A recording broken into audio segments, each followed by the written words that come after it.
just will true whene'er we speak.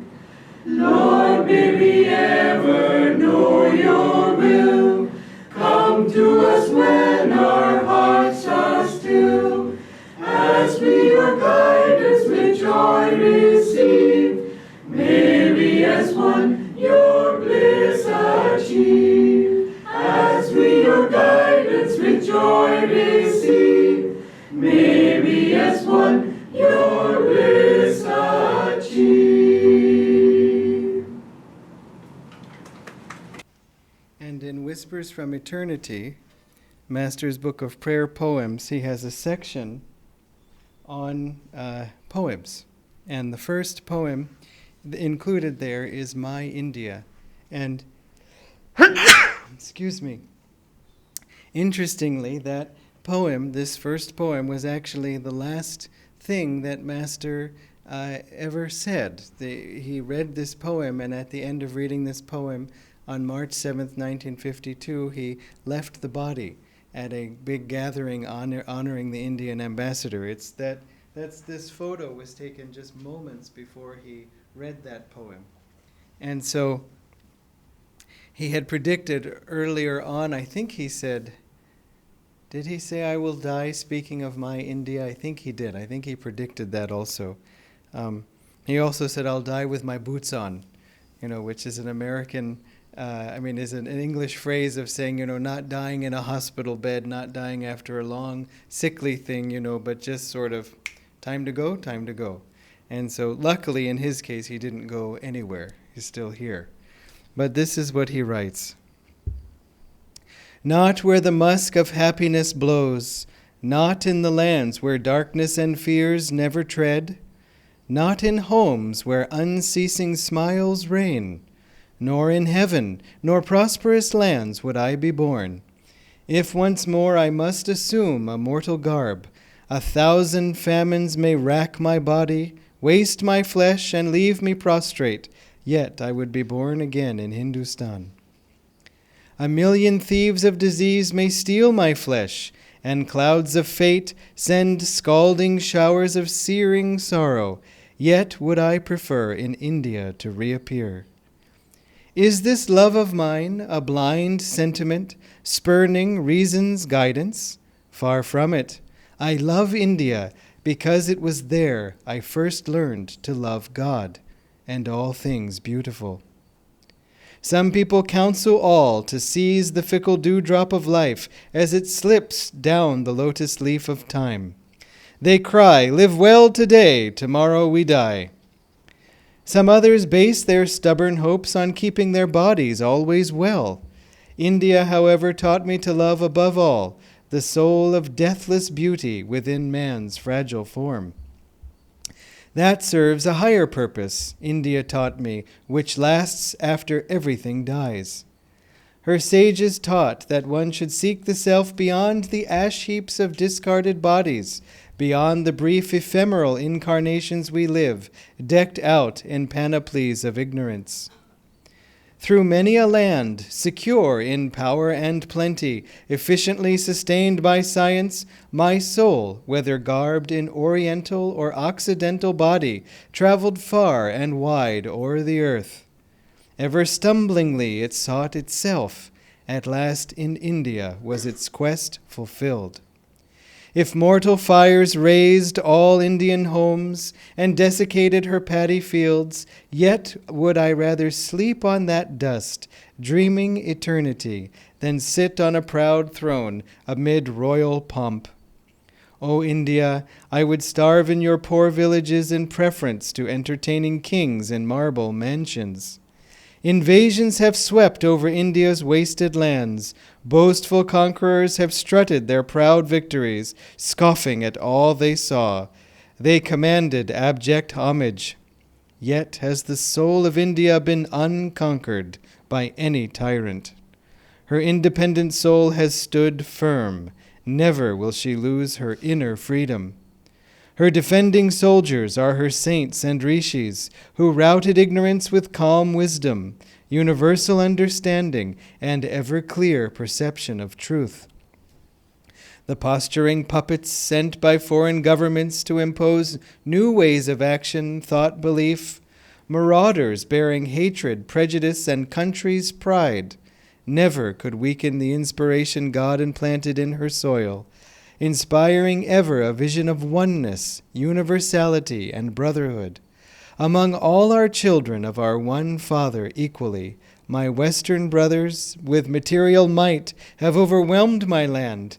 Now loudly blow your conches all. India soon will launch a new return invasion. Its weapons will consist of kindness, truth, and love. Its ancient wisdom will amaze the West, the whole world. Better I love thee, O my India, than heaven or Arcadia. And thy love I will share with every brother nation that accepts my offering. God made the earth, but man made its confining countries with their fancy frozen boundaries. Love, however, imported from infinity, will inspire equally all true souls everywhere. My India's borderland embraces the whole world. Hail thou, mother of religions, lotus, scenic beauties, and great sages. Thy doors are open wide to welcome God's true sons from every corner of the earth. Where Ganges, woods, Himalayan caves, and men dream God, I am hallowed, my body touched that sod. And from Rays of the One Light, we have these weekly commentaries on the Bible and the Bhagavad Gita. I thought actually to read week 1 because week 1 is so rarely read, and it's probably important being week 1. But the first Sunday of every January, practically, we celebrate Master's birthday, January 5th. This Sunday was January 5th. And so we say, Happy birthday, Guruji, and it sort of takes up all the headlines that day, and it's right that it should. But it's helpful also because to read this week 1, because these commentaries form a whole line of development. They're a education, you could say, in, of course, the scriptures themselves, the connection between them, but really in the spiritual path and the spiritual teaching as a whole. So they're not at all random, that this week is about devotion, next week is about willpower, next week is about avatar. It's developing a whole, you could say, a year of study. And at the end of it, the whole of the spiritual path is really well explained, at least as much as can be in this form and in this amount of space. Swamiji said each one of these readings could have been an entire book. And so he had to limit himself to a particular theme and in a certain way. And in fact, his first version of this book was longer. And then when some people pleaded for shorter readings, he wrote the shorter version, but then he also wrote an even longer version to sort of balance it out. So luckily we get all 3 versions. So this is week 1, At the Heart of Silence, the Eternal Word. Truth is one and eternal. Realize oneness with it in your deathless self within. The following commentary is based on the teachings of Paramhansa Yogananda. In the Gospel of St. John in the Bible, these immortal lines appear. In the beginning was the Word, and the Word was with God, and the Word was God. The same was in the beginning with God. All things were made by Him, and without Him was not anything made that was made. In Him was life, and the life was the light of men. And the light shineth in darkness, and the darkness comprehended it not. Human vision beholds individuality and separation everywhere. Divine vision beholds the oneness of cosmic vibration, of which all things, no matter how diverse, are manifestations. Cosmic sound, the Word of God, and cosmic light, these are eternal. The world, as revealed to us by our senses, is illusory. In Autobiography of a Yogi, Paramhansa Yogananda relates an early experience he received at the of the divine aspect of reality. Sitting on my bed one morning, I fell into a deep reverie. What is behind the darkness of closed eyes? This probing thought came powerfully into my mind. An immense flash of light at once manifested to my inward gaze. Divine shapes of saints sitting in meditation posture in mountain caves formed like miniature cinema pictures on the large screen of radiance within my forehead. "Who are you?" I spoke aloud. "We are the Himalayan yogis." The celestial response is difficult to describe. My heart was thrilled. "Ah, I long to go to the Himalayas and become like you." The vision vanished, but the silvery beams expanded in ever-widening circles to infinity. What is this wondrous glow? I am Ishvara. I am light. The voice was as murmuring clouds. I want to be one with thee. Out of the slowly dwindling of my divine ecstasy, I salvaged a permanent legacy of inspiration to seek God. Wise are we if we meditate on that experience of Yogananda's and salvage from it even a breath of his inspiration. For, quite simply, there is nothing else. As the Bhagavad Gita says in the 7th chapter, I make and unmake this universe. Apart from me, nothing exists, O Arjuna. All things, like the beads of a necklace, are strung together on the thread of my consciousness and are sustained by me. Thus, through Holy Scripture, God has spoken to mankind. Om, Om, Om.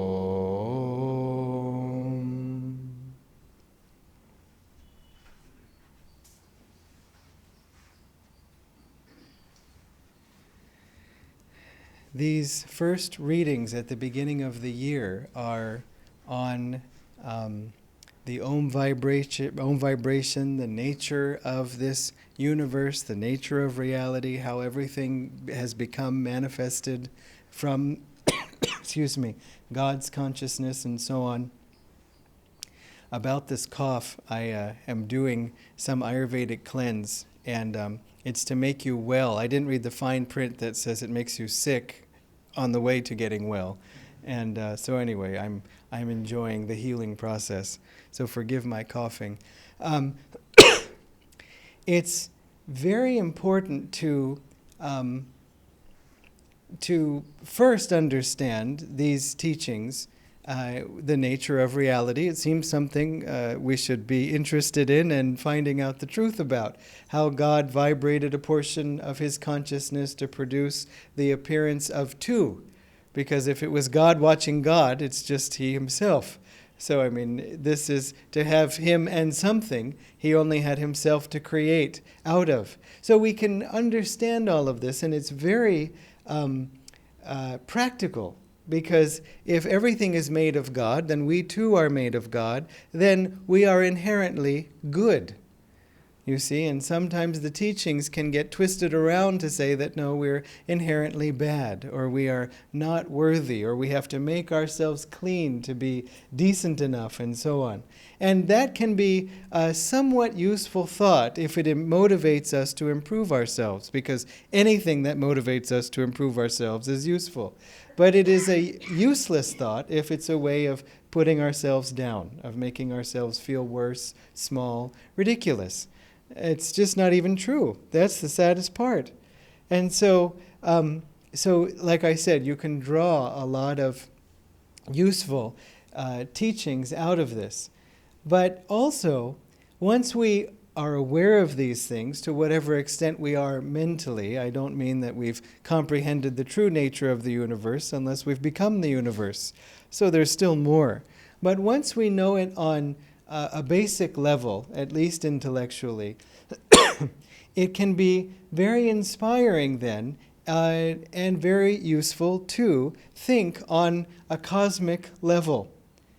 You see, how does this manifestation of this universe and or this planet even come about according to science, which is not to say as opposed to Sanatana Dharma, but rather what sort of observations have we been able to make in the physical world that echo this.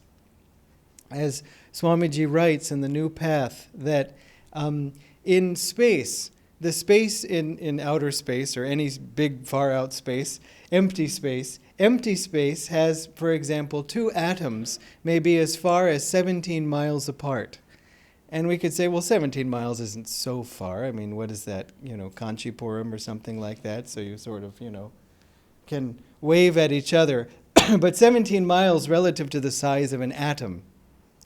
Atoms are kuti.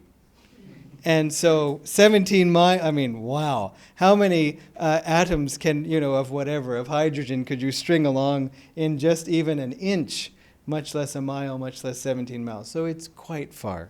It's sort of, I don't know, like maybe from here to Saturn or something like that, or further. So, I guess probably a lot further. Anyway, nevertheless, if in case they happen to drift close enough together, they draw one through gravitational pull, they come together, and suddenly the force of gravity that they have is a little stronger. It's doubled. Or whatever, the inverse of I'm not going to get into too much physics, so some of you can be concerned that I'm making mistakes, and others can be relieved, thank God. Please don't get into more physics and math in this talk. So you're spared. I did that in a previous talk, so I'm now satiated for a while.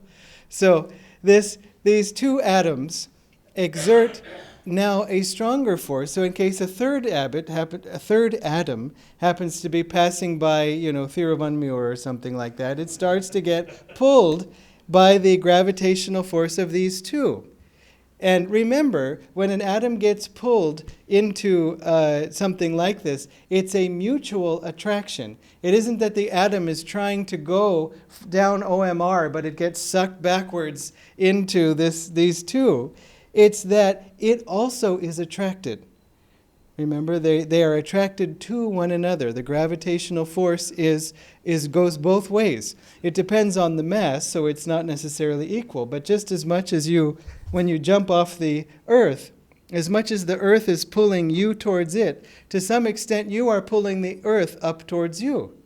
You see, a very small extent, but nevertheless, you have a role to play. And this is helpful too, because we can understand as strongly as God is pulling us toward Him, we are also pulling ourselves toward Him. We're pulling ourselves together. Or to put it another way, as desperately as we're calling out to God and saying, why won't you come? The gravitational force of love He's putting on us is much greater.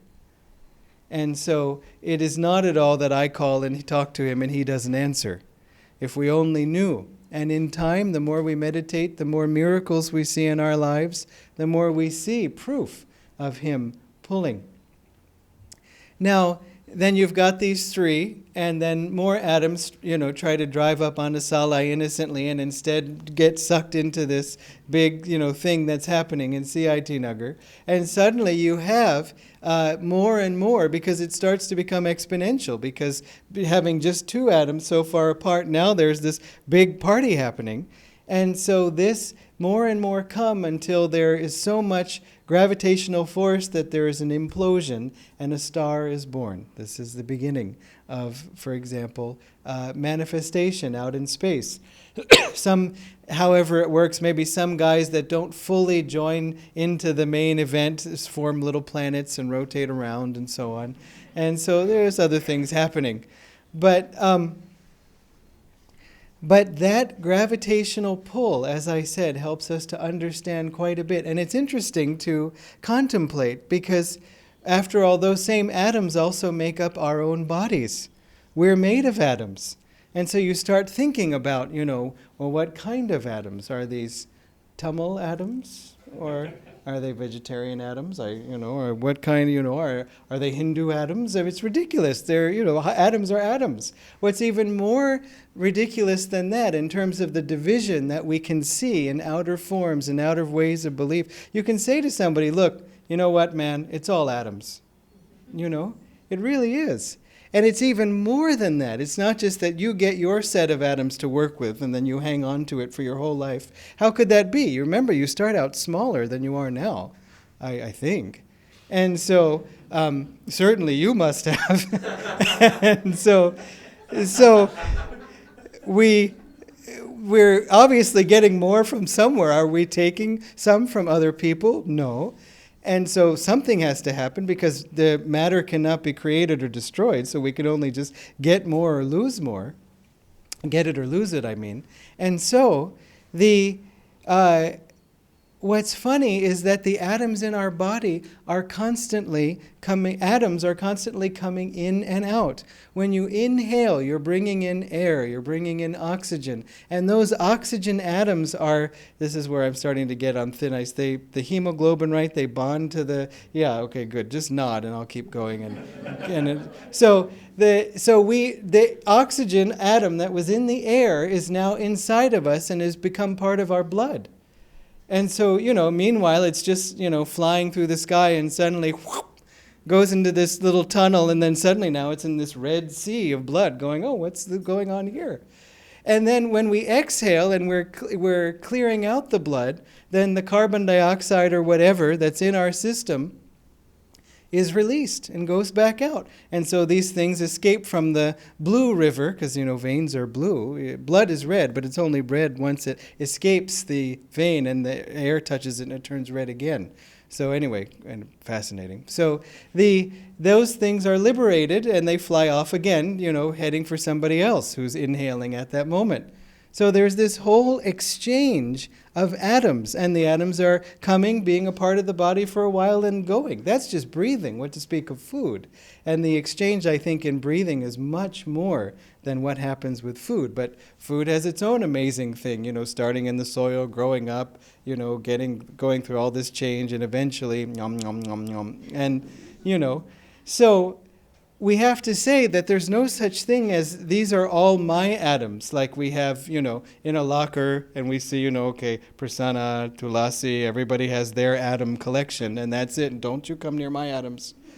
It's that there is a recipe, you could say, for this body.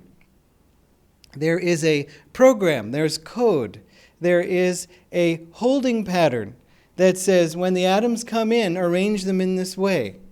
And then when it's time to send some of them out, but you don't exhale and then lose your foot by mistake. And go, achoo! Oh! And so it's not like that. But so really what we are is a recipe, is a formula, is a holding pattern for these atoms to be constantly flowing in and out of. And so, and atoms will swirl and they'll come in, and they'll take our form, and then they'll go back on their way. Luckily, whatever some go, others come. And so what we see is just this formed holding pattern. It's sort of like if you would see smoke coming up from a fire, but if that smoke took one frozen shape. Like smoke would be flowing into your form, and you would see smoke flowing out of it too. But you would see this one shape, like a cloud, in one particular unchanging form. But it's really just smoke coming in and out. It's what's happening to us, you see. And so there's this constant flow. And all our body is as I said, a holding pattern of energy. Then this is also, interestingly, it can explain how the sometimes miraculous and instantaneous healings are possible. Because if the body is really just a holding pattern of energy, and if you can change that recipe at the recipe level, then the atoms will cooperate. The cells, yes, but the atoms too. And so otherwise it would be impossible to understand. And so, for example, there's a woman who is fairly well known, so well known that I've forgotten her name. Nair is her last name. She wrote the book Dying to Be Me. And, Anita Moorjani, yes, that's right. As I said, Nair. So, Anita Moorjani, I don't know who else I was thinking of. So, Anita Moorjani, she had a lot of cancer. She had a near-death experience and then came back and then if you read the book, it's quite interesting. So I'm told, I haven't read it, but Dharmini read it and really enjoyed it. There's also videos of her on YouTube, so you can get sort of the 20-minute version. But her body was riddled with cancer, riddled with tumors. She had this experience, and when she came back, she knew she would be healed. And there was no hope for her, according to medical science. Interestingly, the doctors said there was no hope for her, and she heard that. Even though they thought she was just in a coma, she said, I still could hear, I just couldn't respond. And she said, as soon as they said that, I gave up. And I just thought I might as well die. And then part of her campaign is to say, don't say things like that around people. If you're visiting people in the hospital, if they're unconscious, even if they're conscious. You would think, well, no, obviously, but it's amazing how insensitive people can be sometimes. Someone was telling me that her father had somebody's father had a heart attack, and the grandchild came and was taking a selfie in front of the hospital bed with the grandfather. I mean, my God. So, again, not that we point the finger anywhere but here, but say, in what ways can I be more sensitive? And it will be in ways that we haven't thought of. That's the point. Most people are insensitive out of ignorance, not out of intention. And so we just didn't realize that we were hurting people in this way, or that if I put it this way, it would hurt them less, or it might even keep them open to the help that I'm trying to give. It's easy to do, too, if you just reverse engineer. Well, when that happened to me, that hurt. So let me not do that to somebody else. That may be the only way we learn. Not because we're so pig-headed, but because we have to see it in front of our faces and then say, what lesson can I learn from this? Not what lesson can he learn from this, but what lesson can I learn from this? So Anita knew that she would be healed. She was told she would be healed, and she was healed. In whatever it was, 3 or 4 days, all the tumors were gone. I mean, just physically, the amount, I won't go into the gory details, but just the sheer amount of mass in the body, how could that have changed so quickly after so long and of no change at all? Well, if the thought form changes, then everything has to cooperate. I just want to throw in as a footnote, this does not mean that if we are sick, it does mean that we may be able to heal our troubles with the mind to some extent. It does not mean that if we are sick, it is our fault for thinking in the wrong way, and that if you would think better, you wouldn't have this problem. That sometimes is the misapplication of this teaching. So please bear that in mind for yourself and for others. And if anybody tries to foist that on you, just say, not true.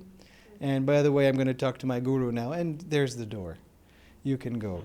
So, and it's true actually. Master said, don't let other people know when you're sick, because they will worry about you, and their thoughts of worry will drag your energy down, even if you're not aware of them consciously. So it's interesting, this whole concept of asking for prayers, healing prayers. He taught the healing prayer techniques, and we have prayer requests. But you have to be careful about that in terms of praying, affirming the positive, as opposed to, I'm so fearful, please everybody pray and join me in my fear. We have to be truthful about how we feel. I don't mean to pretend otherwise. And when something's too close to you, what choice do you have? But just ask for help, because I'm really everything's on the line here. But still, keep in mind, we're wanting to go towards a strong, positive, strengthening image of the person. So, to come back, if we can change our attitude, we can change a lot of things in our lives. And it's amazing how you can experience this in meditation. How going into meditation, we might feel, and then we meditate, and then, and everything's better. Nothing's changed. They're the same still there, still grumpy, but I am no longer grumpy. And so just like two grumpies can sometimes attract each other to form a different kind of implosion and then explosion, if we take our grumpy out of it, then we are neutral, and then we don't participate, at least emotionally, in it. And so you may find it even physically, that you come into meditation or you come into some kind of inspirational experience at the beginning, just, or, sick, and then suddenly, after the meditation, after the inspiration or listening to Swamiji or whatever, you feel physically better. And that's even more interesting in a way, because I can understand how my mind could have been cheered up by what it received, but how could the body have changed? And yet it happens all the time. And if it hasn't happened, start listening and start doing these things, because once it happens to you for the first time, it's very compelling. And it helps you even more deeply feel these teachings are real. This is the truth for me, and it works for me. Not just that it works for the saints or it works for the others, it works for me. And Master has helped me. Someone had written to us just recently that they had been listening to a talk of Swamiji. They were very sick, and on top of that, they were heartbroken because some of the friends had betrayed them right when they needed them most. The friends had betrayed them, and the details are not so important. And so the person, it's hard, you're betrayed and sick. I mean, we already feel kind of contracted when we're sick and huddled in bed, and no one was bringing them kanji, and no one was bringing them Mysore pak, nothing.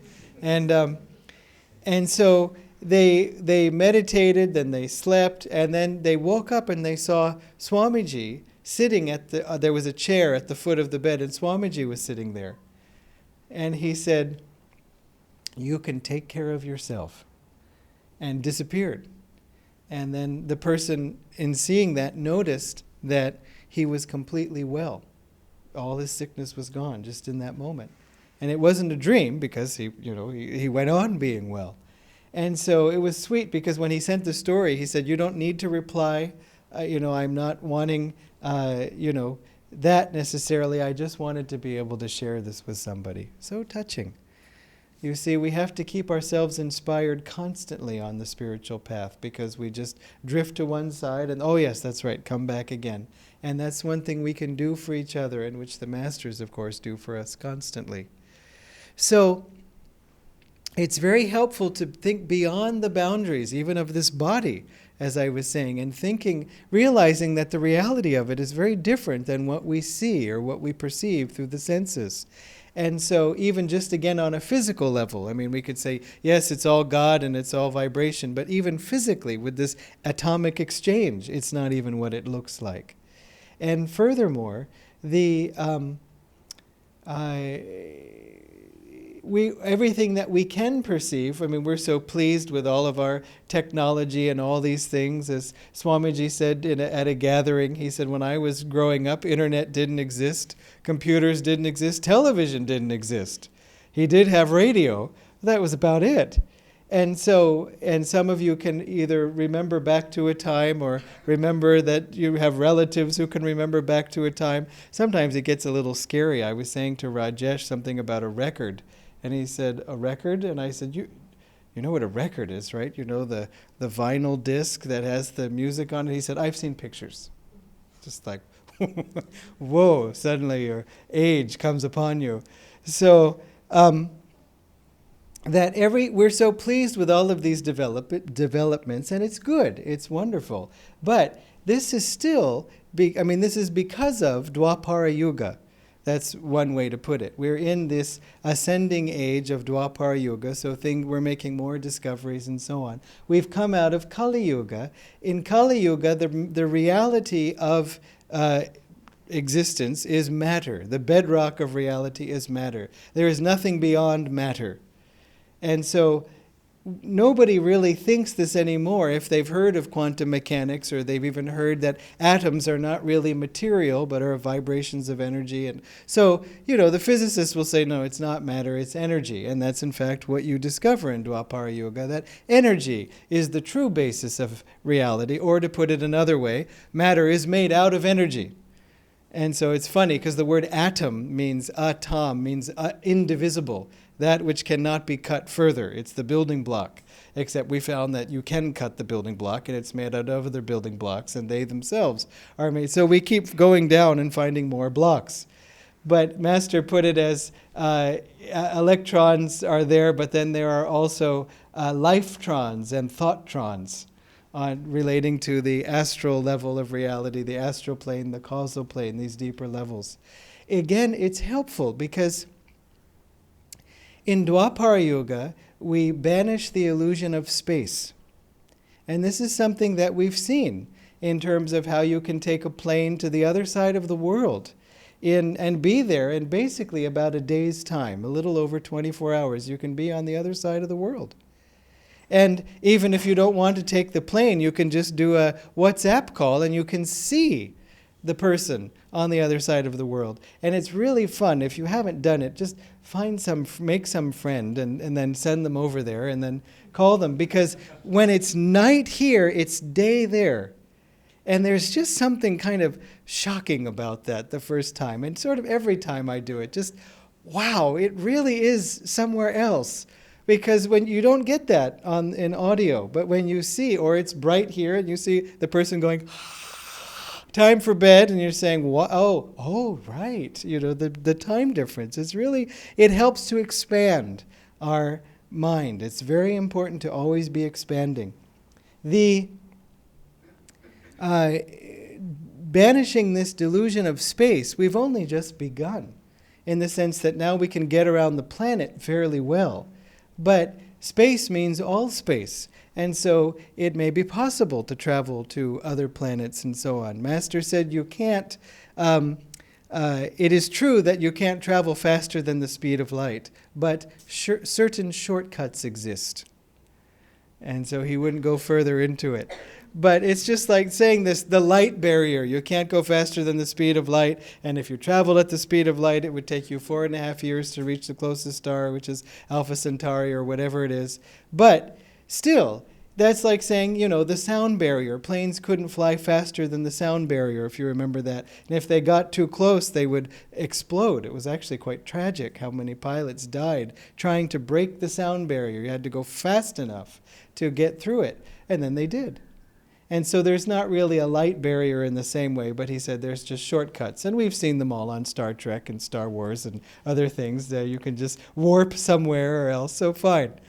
But the point is that even then, it takes time to travel there. In the next yuga, Treta Yuga, you destroy the delusion of time. And that's quite fun to think about. At first it seems impossible, but you can travel forwards and backwards in time. It's too hard to understand at first, but when you think again of how you can get on a plane and very easily get somewhere else on Earth, comparing it to a boat or a bullock cart or any of these things, you realize, actually it is pretty amazing. And so in the same way, we could travel in time. The only way I can partly conceive of it is if you imagine looking at video footage. Of course, it's of the past. I mean, even the moment you see it, it's the past. But imagine if you could at least go to any point in the video and then enter that scene. Or with videos we can move forwards and backwards, so that, gives us some hint of being able to control this fourth dimension that we don't really have control out of right now. But still, it brings up other questions, because then in Satya Yuga, we realize, I should mention in Treta Yuga, we realize energy is not the foundation of reality. The mind, mental power, is the foundation of reality. And so really energy is made of mind, which is not so surprising. You know that already from the teachings. And then in Satya Yuga, the highest yuga, then we realize that the basis of reality is God, is consciousness. Even there is a power beyond conscious thought, mental thought, just consciousness itself. Not the mind saying something, but just pure consciousness. In that yuga, we can enter into the astral world and the physical world without having to die in between. You can sort of go back and forth and so on. So it's a pretty fancy time. And yet, Swamiji said in Satya Yuga, the only difference is that people with our kinds of interests are running the whole planet. In other words, this spiritually minded people, spiritually seeking people, those wanting harmony, that's the predominant thought and feeling on earth. It is not in Dwapara Yuga, if you hadn't noticed. But there is an upsurge of that right now because people are rejecting Kali Yuga ways, some people, and others are clinging more to Kali Yuga ways than ever because they feel the threat. And so when we see all of this sort of people trying to separate or trying to divide or trying to say my way over all, and so many other people saying, you're kidding, right? I mean, that is like so Kali Yuga. There's just going to have to be a battle over it, but Kali Yuga will lose only because we're on the ascending Yuga. We're going from Kali to Dwapara. If we were going in the other direction, then Dwapara Yuga would lose, and people would say, no, there is just this, and I have to be separate on my own. And what about us? Well, we would go to caves. That's really what you do in Kali Yuga. Say, well, everybody, good luck, Pakalam, see you in 2,400 years, and go to the cave and meditate. Unless, Avatar is coming, then I'll come. But otherwise, I won't. And so, but what do we have after all of that? It's fascinating. In Treta Yuga, everybody has telepathy. The need for written language goes away because you remember how the Vedas were all written down. Why? Some historians say because people invented the writing system. And so it's sort of like, how could they have composed these amazing things and not figured out how to write something? It just doesn't make any sense. Whereas according to the truth of it is that people found that they couldn't quite remember everything anymore. They couldn't hold it in their heads, and so they had to start writing it down in order to remember. Something we can relate to well. Don't forget Tuesday, 9 a.m., I have to. We have to do all kinds of that ourselves, things like that ourselves. That's what they had to do, because the mind power in descending Treta Yuga was diminishing. And so that's why they had to do that. So similarly, probably those writing things will disappear in time, a long time, don't wait for it, because we will be able to hold it all in our minds. But still, what will we hold in our minds? You see, that's the rub. Suppose we can travel to other planets, even in Dwapara Yuga. That's relatively soon. It's interesting because Kali Yuga is 1,200 years, Dwapara Yuga is 2,400 years, Treta is 3,600, and Satya is 4,800. And luckily, the good one is longer. That's better. I think it's because if it were the reverse, the planet would just explode. But remember that people live longer also. So in Kali Yuga, the ideal lifespan, if it goes well, which it doesn't, is 100 years. In Dwapara Yuga, the ideal lifespan, meaning if you stay healthy, if you exercise, if you have enough pavakai and so on, then you live 200 years. And this we're already seeing. Look how many people are living, and active, even into their 80s. It's so funny how sometimes I'll meet an 80-year-old and I'll say, gosh, she says, I'm really tired. Why? Because I have to take care of my parents. Just, okay. So, people are just living longer and longer. Even in my short lifespan, I've seen it, the increase in it. And it's been dramatic here in India too. So, which one of my friends said his uncle did something really good. I mean, he retired at 55 and then lived to like 90. So he had a pension, for 45 years. He'd only worked for 30 years or something like that. So he did quite well. So a good reason to have your curd and all these things. So to stay healthy. But 200 years out of 2,400 years of Dwapara is 1/12. 100 years out of 1,200 years of Kali is 1/12, and it's the same. Treta 300-year lifespan, Satya Yuga 400-year lifespan. So we're all living 1/12 of the Yuga, ideally, if you play your cards right and drive safely and all these things. And so that's it's not such a big span as it may seem, but still, supposing we live long enough to travel to other planets, what would, or suppose someone lives long enough, not to make it personal. What's the thought? Okay, I can now travel to this planet. Are the tickets on sale? A vegetarian option is there? And can I stop on Mars because I have to visit my relatives on the way to, they'll be mad you went all the way to Saturn and you didn't see me in Mars and, come on. Same old thing. That's the problem. It doesn't change the consciousness. And so that's the bad news.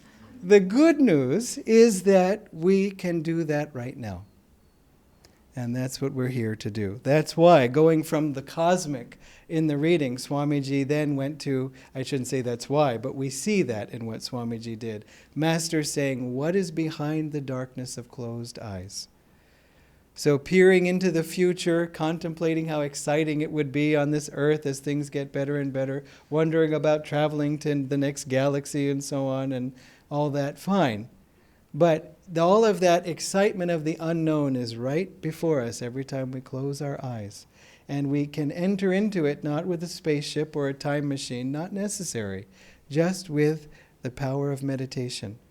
And you can get to know God even now. And in fact, it's a very good time for finding God, so to speak, because somewhere it said, I don't know if it was Master or where, it must be, but the transition point between yugas is very conducive for spiritual growth. We might think, no, well, wouldn't it be better to be sort of further into Dwapara Yuga and when things are really getting going? I don't know. Remember, the most violent yuga out of all four is Dwapara. We'd think it would be Kali because that's when the consciousness is the lowest. But in Kali, when you get really mad, the worst thing you can do is throw a rock, through somebody's window if they have glass or something. But you can throw a bomb in Dwapara. So we have greater control over this world's energies, but not yet enough wisdom. And so that's the problem. Even in Treta Yuga, war is there until the last third or so of Treta Yuga. So when we see war around us, we want to do everything we can to pray and to be a force for peace. But this world is going to go on like it is. Our goal is to graduate the school. We can't fix the school. The school is not meant to be fixed. It's meant to be educational. And so let us learn from what is put before us, and let us have compassion and pray for others, not to separate ourselves, but to give to those who wish to receive and pray for everyone. But having said that, let's find God. So peering behind those darkness, the darkness of those closed eyes, practicing the technique, find God now. Then you can wander through the school. If you've ever visited your old school, it's really quite fun because you walk through and you kind of, I do not have to go to any of the classrooms. I do not have to do any of the homework. I have graduated. Sort of like visiting an old prison if you had one of those. It kind of has a certain parallel. You're now free from the school. And so you're not bound by its laws. And so that's how we are when we come back to earth as saints. And so let's strive to do that in this lifetime. God bless you.